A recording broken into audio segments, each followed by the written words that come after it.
The panic and confusion in Hawaii has got a lot of people thinking, oh my God, what do we do? would you know what to do if an alert like this popped up on your cell phone? Okay, everybody inside. Radiation safety expert Andy Karam says you can survive a nuclear attack, especially if you're a half a mile or more from the epicenter.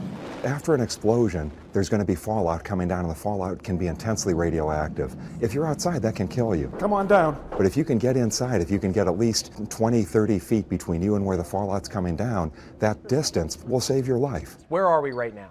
Right now, we're in the basement of a big building, and we're close to the center of that building, so as far away from the exterior walls and as far away from the roof as possible. You duck and cover tight against the wall this way. During the Cold War, U.S. citizens were instructed to duck and cover in the event of a nuclear blast, and that advice still holds true today. Being under a desk or a table or something like that can shield you from bricks or chunks of the ceiling that are coming down.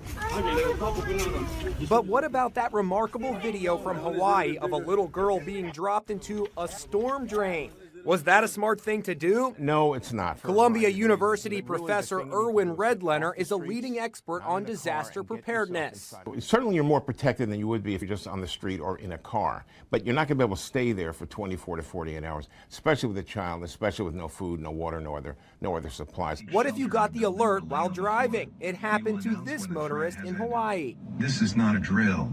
Take immediate action measures. A car is not a good shelter, Steve. You got to be out of the car in a building that's got enough reinforcement and is far enough away from the actual blast. So you can be in your car to get away from the blast, but you really have to be in shelter in 15 to 20 minutes. If you do get contaminated by the fallout, you must get it off ASAP. Just brush your clothes off, brush your hair off before you go inside or immediately afterwards. As you shower, bend your head forward so the fallout doesn't get into your eyes or mouth. Experts recommend having an emergency readiness kit like this one, packed with bottles of water, energy bars, a flashlight, and last but not least, a hand crank radio so you can pay attention to news broadcasts so you know when it's safe to go back outside.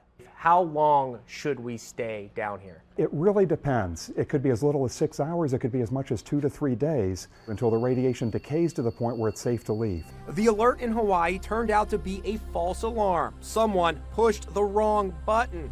But should the real thing ever happen, all is not lost. Inside.